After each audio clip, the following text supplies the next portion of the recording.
Yeah, I can't even think how to do it. Yeah, it's like, wow, I never do that, right? It feels really kind of funny, doesn't it? Yeah, right.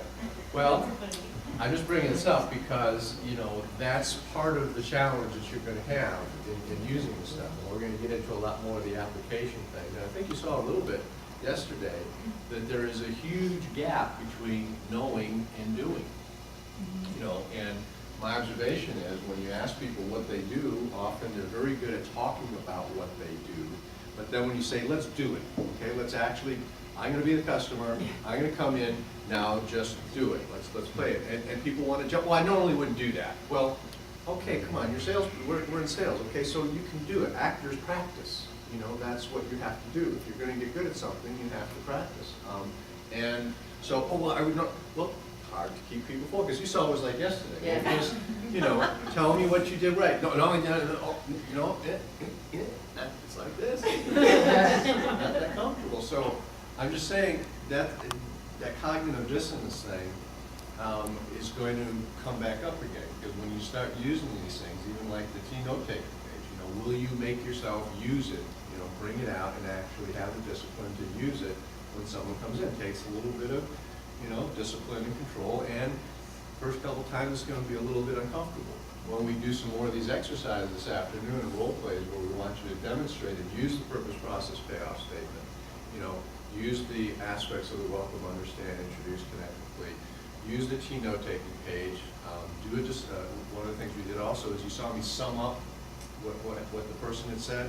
That's a discovery agreement where you're getting them to, you're summing up what was covered, and then we have an opportunity to go forward and get closure, where you're telling them what we're going to cover when we show them the community and introduce them to people.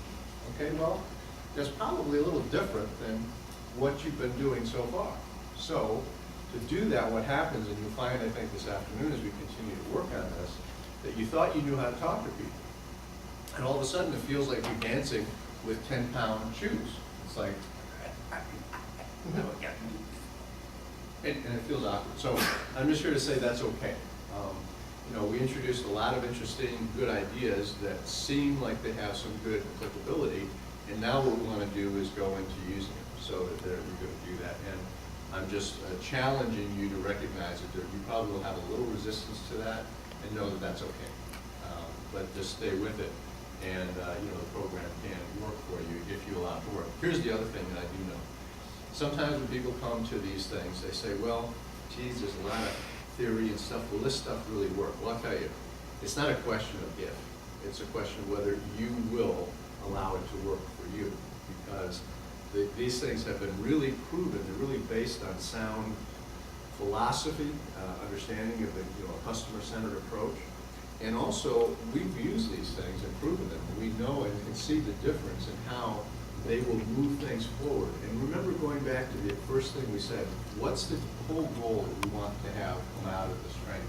Which is that at every opportunity that you interact with a prospective customer, that you so wow them by what you do, especially when they're comparing you to another place that they look at, it's like easiest choice they're going to make. You know, and I think we can do that, you know, by doing these steps, because I can tell you they're not commonly done. And you can be uncommonly better by doing this. And the difference that makes, when we talked about like the baseball analogy, you know, you get 2 hits out of 10, you go to the minor leagues, you get 3 hits. Can you get another sale out of 10? Yes, absolutely you can. And that can make a huge difference in your numbers. And it can make, and matter of fact, the other thing is that I don't think that you'll feel here, we're not trying to ask you to do so many different things as to do things you are already doing a little better.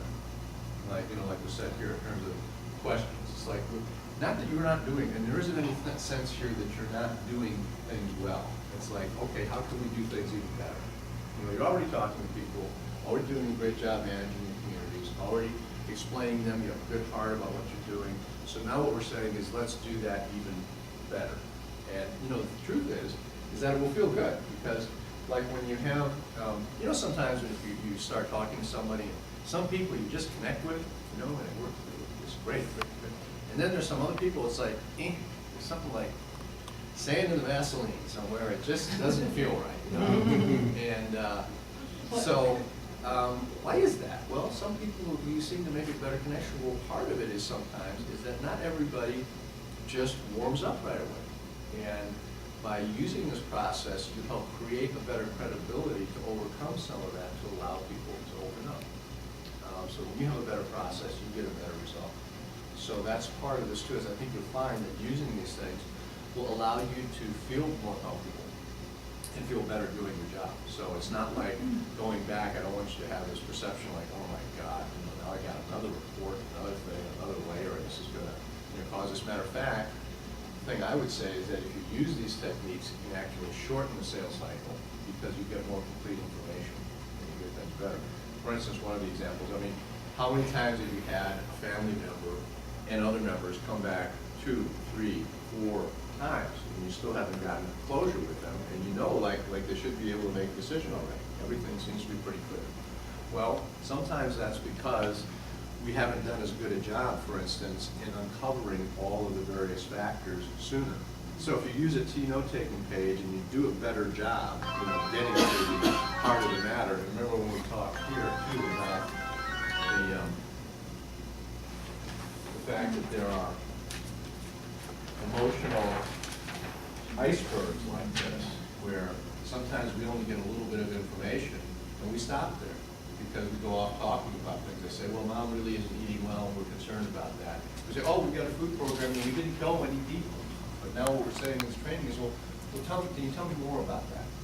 Well, how is that affecting you and your family? Well, it's doing this and this and that. And what has that been doing? Well, now you're going a little deeper and deeper, and because you've got a T-note-taking page to help show you, well, geez, I didn't ask anything down how they want to change things. We've only been talking about the current situation.